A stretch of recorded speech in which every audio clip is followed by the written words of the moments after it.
अस्सलाम वालेकुम। मैं आज आप लोगों को सिंपल टन की स्टोरी आदि हम जो इससे पहले की वीडियो में हम लोगों ने जो आदि स्टोरी पढ़ी थी उसके आगे की स्टोरी बताने जा रही हूँ। ये सिंपल टन लेसन का सेकंड पार्ट बताने जा रही हूँ आपको। अगर आपको ये वीडियो पसंद आए तो लाइक और सब्सक्राइब करना ना भूलें। 7th paragraph. Inside the castle they found an old man who was a deaf. When he saw them, he did not say a word, but led them to a table covered with good things to eat. After they had eaten and drunk as much as they wished, he showed them beds where they could sleep.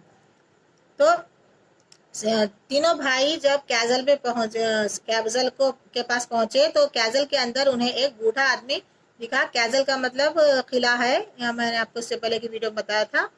तो वहां पर उनको एक बूढ़ा आदमी दिखा जो लगता था कि वो बहरा है। उसने उन लोगों से, तीनों भाइयों से एक वर्ड भी नहीं कहा, बल्कि उन्हें सिर्फ एक टेबल के पास लेकर गया जहाँ पर बहुत सारे अच्छे अच्छे खाने रखे हुए थे। वहां पर वो लेकर गया और जब जब उन लोगों ने अपने पसंद से खा पी लिया जैसा वो चाहते थे, तो उस बूढ़े आदमी ने वो तीनों भाइयों को एक बेड के पास लेकर गया जहां पर वो सो सके। Next paragraph. The next morning the grey old man came to the eldest brother, made sign to him to follow and led him to a stone table on which were written three sentences. The first sentence said, तो यहाँ पे देखेंगे 8th paragraph में, the next morning, तो दूसरी सुबह जब वो तीनों भाई खा पीकर सोकर दूसरी सुबह उठ गए, तो जब उस ओल्ड मैन ने सबसे बड़े भाई को बुलाकर सबसे ओल्ड भाई को बुलाकर क्या उसको एक स्टोन टेबल के पास लेकर गया। वहां पर ले जाकर उसने स्टोन टेबल के ऊपर 3 सेंटेंसेस लिखे हुए थे, वो वहां पर लेकर गया। बूढ़ा आदमी बड़े भाई को लेकर गया और उस पत्थर स्टोन के टेबल के ऊपर ये 3 सेंटेंसेस लिखे हुए थे। तो फर्स्ट सेंटेंस क्या था इसमें देखिए। The first sentence said, in the wood under the moss are hidden 1,000 pearls lost by the king's daughter. Whoever can find them all in one day before the sun goes down will free the castle from its spell. But if he should search and not succeed before sunset, he will be turned into stone.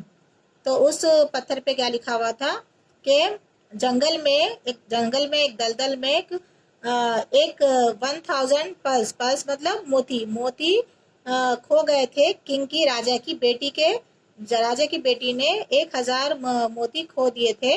कहाँ पर? दलदल में। Moss का मतलब है दलदल में खो दिए थे जंगल में।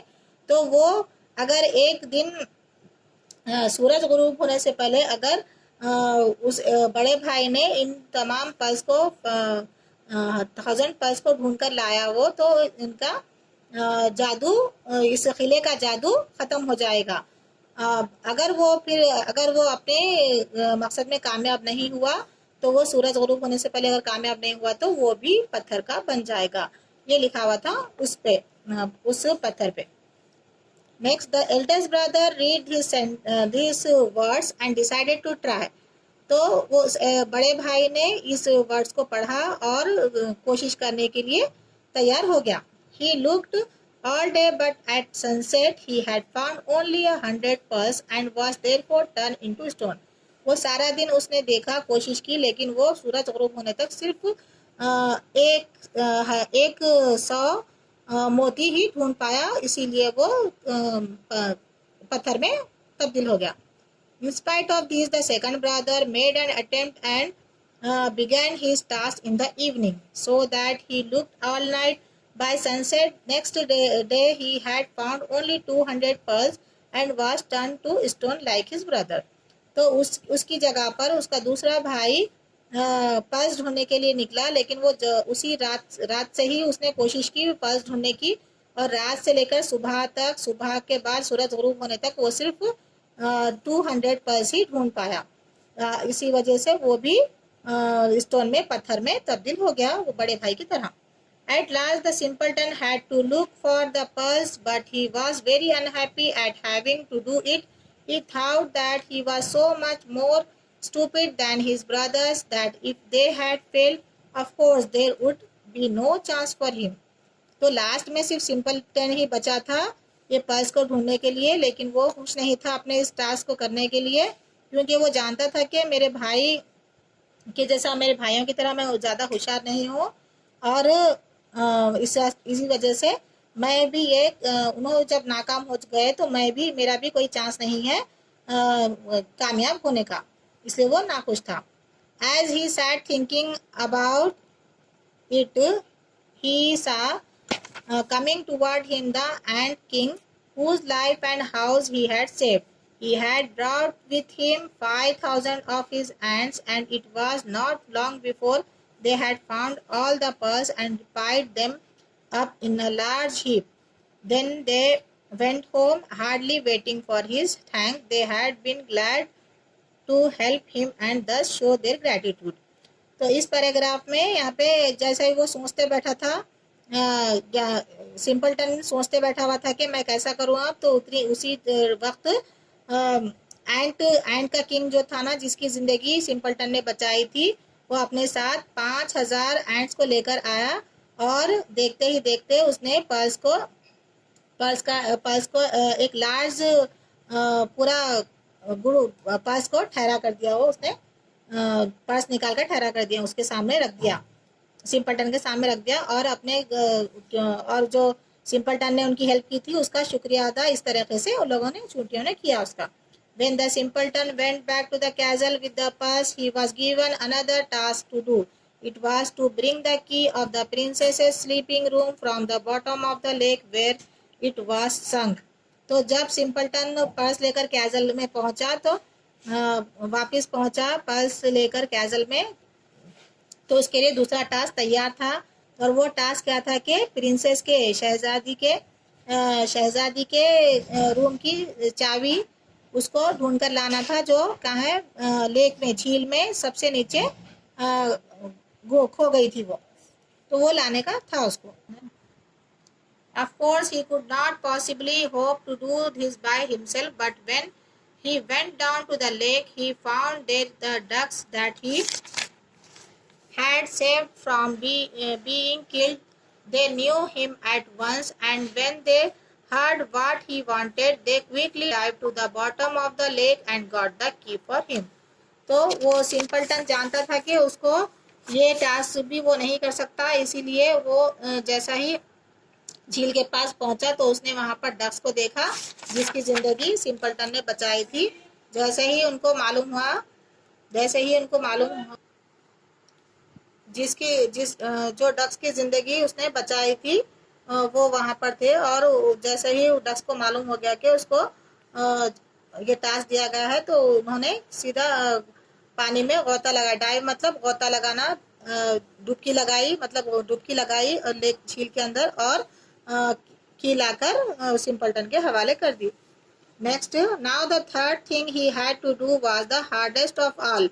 तो नेक्स्ट उसके बाद अब तीसरा टास्क ये करने का था सिंपलटन को, और ये बहुत ही बहुत ज़्यादा मुश्किल था। He had to go into the room where the king's 3 daughters were sleeping. तो वो उसको वो रूम में जाने का था जहाँ पर राजा के 3 बेटियां सोए हुए हैं। Find out who was the eldest and wake her, और उन तीनों में से सबसे छोटी राजा की बेटी कौन सी है उसको पहचानना था और उसको जगाना था। They all look so much alike that he could not tell them apart. वो तमाम तीनों भी देखने में एक जैसी थी। यहाँ पे आप पिक्चर पे देख सकते हैं, आप तीनों भी एक ही तरह हैं, और उन तीनों में से किसी को भी छोटी बेटी कौन सी है पहचानना बहुत ही मुश्किल है। The only difference was that before going to sleep, the eldest had eaten barley sugar, the second a little syrup, and the youngest a spoonful of honey. तो सिर्फ एक ही फर्क था ये तीनों में कि इन लोगों ने सोने से पहले सबसे बड़ी बेटी ने राजा की बार्ली शुगर पिया था। बार्ली शुगर मतलब जौ एक किस्म का रहता है, वो गेहूं की तरह, वो उसका शुगर पिया था, शक्कर खाई थी उसकी। और सेकंड बेटी ने लिटिल सिरप, एक जूस के जैसा सिरप पिया था, जूस पिया था। एंड सबसे छोटी बेटी ने 1 चम्मच शहद का खाया था। But how could he tell which had eaten the honey, लेकिन वो कैसे पहचानेगा कि कौन सी बेटी ने शहद खाया था। Just as he was wondering what he should do about it, in came the queen bee he had seen the day before. Uh, तो यहाँ पर देखिए कि वो अभी सोच ही रहा था कि वो इन तीनों में से छोटी बेटी को कैसा पहचाने। तो उसी वक्त क्वीन भी जो रानी शहद की मक्खी थी ना, शहद की मक्खियों की जो रानी है, वो आ गई। आके जिसकी जिंदगी सिंपलटन ने बचाई थी, वो आई, जलने से उसे बचाया था, वो आई। She quickly flew to each of the sister and lit on their lips as if they were flowers. तो वो सीधा उड़ते हुए तमाम तीनों सिस्टर्स के ऊपर थोड़ी थोड़ी देर बैठ के उनके लिप्स के ऊपर बैठने लगी, जैसे कि वो फ्लावर पर बैठती है। And of course she knew all about honey because she made it herself, so she could tell which one had eaten the honey. तो उसे तो पक्का मालूम रहता है शहद की मक्खी को के शहद का मजा कैसा रहता है और कौन सी बेटी शहद खाई हुई थी, उसे तो पता ही रहता है। She remained sitting on the mouth of the youngest. Then the boy knew who the youngest was. तो वो शहद, जो बेटी शहद खाई थी, उस पे उसके होठों पे उसके थोड़ी देर तक बैठी रही शहद की मक्खी। तो सिंपलटन ने पहचान लिया कि सबसे छोटी बेटी कौन सी है। He woke her up. तो उसने उसको उठाया। The castle was free from its spell in the moment and everyone who had been turned to stone was changed back into human beings again. तो जैसा ही उसने छोटी बेटी को जगाया तो कैजल का तमाम जो किले का जो जादू था ना, स्पेल, वो उसी लम्हे खत्म हो गया और तमाम जो लोग पत्थर के बने हुए थे वो तमाम फिर से ह्यूमन बीइंग बन गए, इंसान बन गए दोबारा। You may be sure the older brothers no longer thought their younger cousin was a simpleton.